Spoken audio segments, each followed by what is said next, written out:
"Come with me, you need to see this yourself." That's what the old security guard said. Quiet. Uneasy. Like he wished he didn't have to be the one to say it. I had just paid for our things. My wife had stepped aside to take a call, nothing strange about that. Until this. I followed him, heart suddenly heavy for no reason I could name. We turned a corner near the dressing rooms. He pointed to a live surveillance feed playing on a back monitor. And that's when I saw her. My wife, the woman I had shared 17 years and 2 kids with, pressed up against the wall, laughing into the phone. Flirting. With someone else. Her voice carried through the thin wall. I told him I was on the phone with the school. He's so easy. I didn't say a word. "Hi, my name is Nolan Chase, and I used to think that being loyal meant never checking the shadows. That trust meant peace." But standing there, watching her twirl her hair while she whispered, "Just one more night and then I'll tell him," I realized I'd been living in a house built on my own blind spots. The guard looked at me like he'd seen this before. "I figured you'd want to know." I nodded. My hands didn't shake. I walked back out calmly, placed the shopping bags in the car, and when she returned, smiling like nothing happened, I kissed her forehead. Because she had no idea. I had already started the timer. She slid into the passenger seat, still glowing from whatever lie she'd told. "Sorry," she said casually. "School stuff." I smiled. "No problem. Everything good?" She nodded, leaned over, kissed my cheek, and not a hint of guilt touched her voice. But inside me, something had shifted. I didn't rage. I didn't press her. I observed. That night, I lay beside her in bed, wide awake, memorizing her breathing patterns, the way she clutched her phone under the pillow like it needed protection. I had questions, 1,000 of them. But I also had discipline. And that's what makes a man dangerous. Hi again, Nolan Chase. I spent 7 years as a military analyst before I ever entered construction management.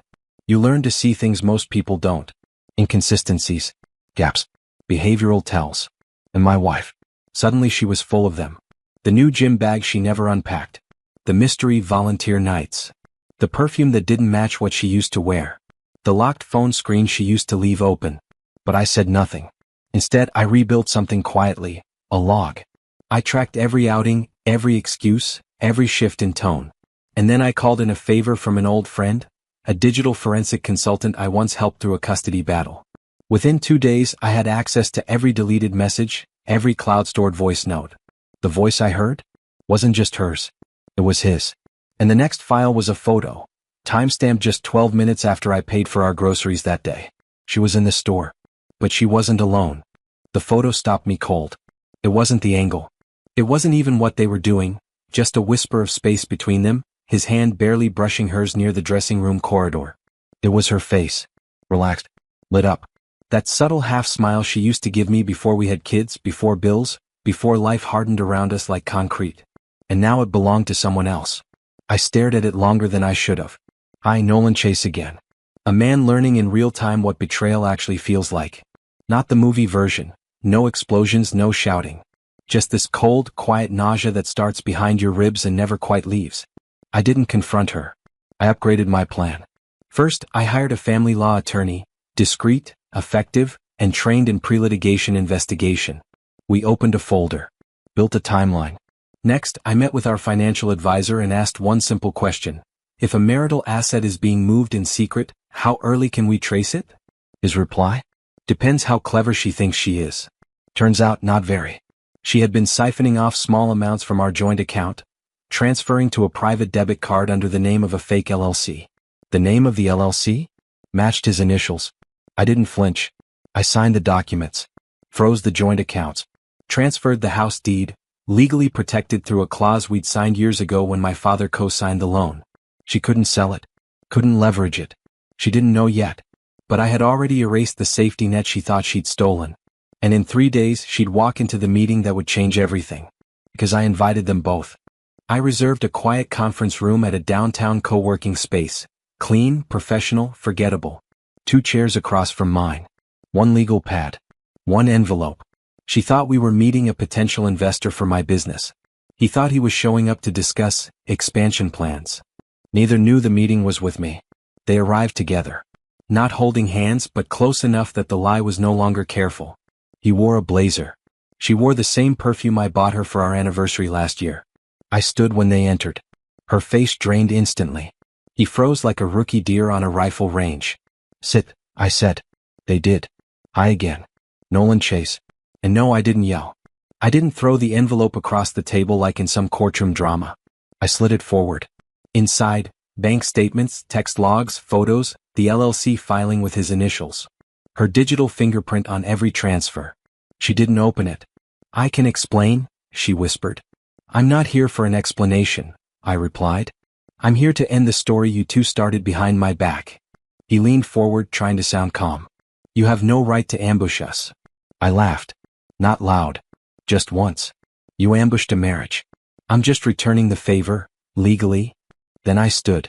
I've already filed for separation. The house is frozen. The bank account is under investigation for fraud. And you, I looked at him, should probably call a lawyer before the IRS does. She was shaking now. Not from fear.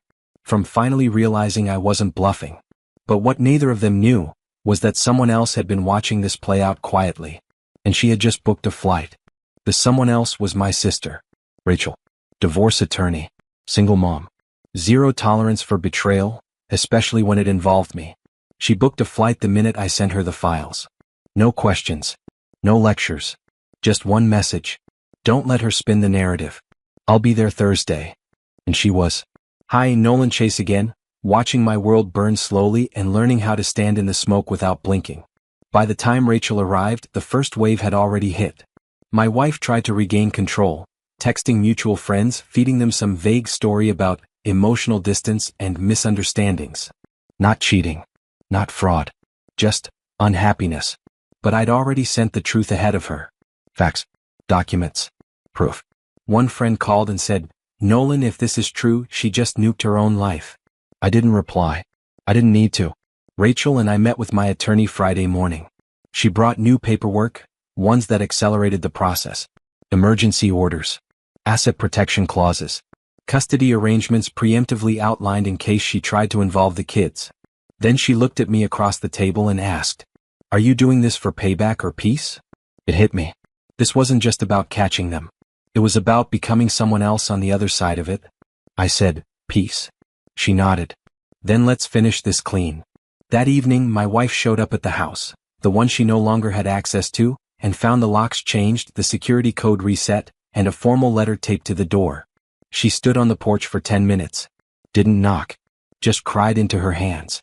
But the cameras caught everything, and the footage would matter more than she ever expected. Because on Monday morning, her employer would receive it. Her employer was a private healthcare group. And their ethics clause? Crystal clear. Any employee involved in financial misconduct, patient trust violations, or reputational harm may be subject to investigation and suspension. She didn't just cheat. She used the company's travel card to pay for 2 of their weekend trips, booked under a training conference that never existed. And I had the receipts. Hi again, Nolan Chase. And if you're wondering whether this was revenge, you're not paying attention. This was accountability. Nothing more. Nothing less. When she was called into HR, she tried to spin it, said I was retaliating, said it was marital drama spilling into her professional life. But policy doesn't care about feelings. It cares about evidence. She was placed on immediate leave. Investigation pending. Her voice message to me that night was 6 minutes long.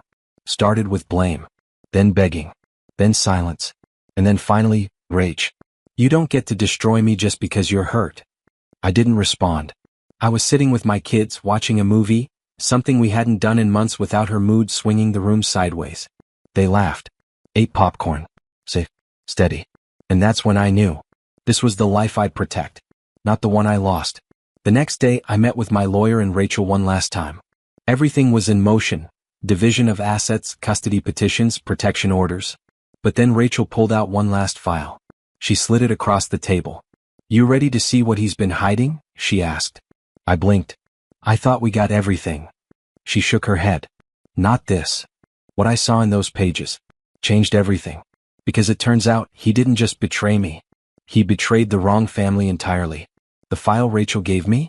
It contained records from 3 states, public databases, court filings, and something that sent a chill down my spine. A restraining order. Filed 4 years ago by another woman, under her maiden name. Against him. Same man. Different city. Same patterns. It accused him of coercion, financial manipulation, and emotional abuse. The case never made headlines. Settled out of court. Buried. But it existed. And Rachel had it. Hi again, Nolan Chase. And in that moment, I stopped being the man who just wanted peace. Because now it wasn't just about me. This man had a history. I made one call, to her employer's HR department. I didn't tell them everything. Just the public link. The court record.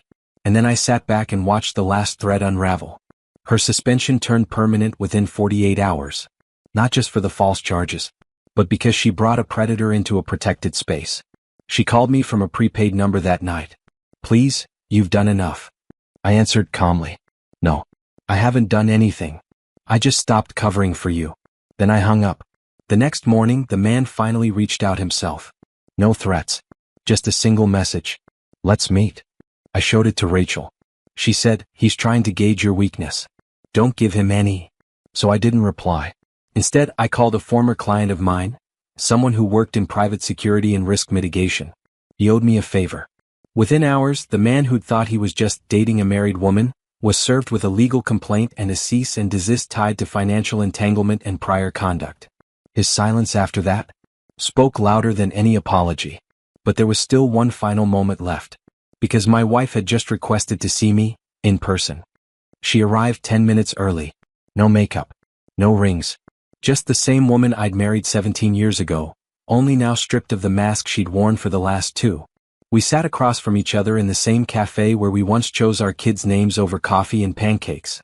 She looked exhausted. I know I don't deserve kindness, she said quietly. I didn't answer. I didn't think you'd find out, she added. Not because you're dumb. Just because you trusted me too much. I nodded once. Hi, Nolan Chase again, sitting across from a ghost in my wife's body, realizing that the real betrayal wasn't the affair, or the lies, or even the money. It was how easily she gambled us for someone who wouldn't even defend her once things unraveled. She reached into her purse and slid something across the table. A photo. Our wedding day. You can tear it up, burn it. I just didn't want to be the only one looking at it anymore. I stared at the photo. 2 kids smiling at forever, completely unaware how fragile that word really is. Then I folded it and placed it in my jacket. I'm not here to punish you, I said. But I'm also not here to save you. She bit her lip. Tears finally came. Will you ever forgive me? I stood up. I already did. That's how I let go. She didn't follow me out. She just sat there, crying over the version of her life she never thought she'd lose. I got into my car, turned on the engine, and drove home to my kids. Home to truth. Not revenge. Just clarity. Because the difference between a storm and a reset is what you choose to build afterward. And I had already started.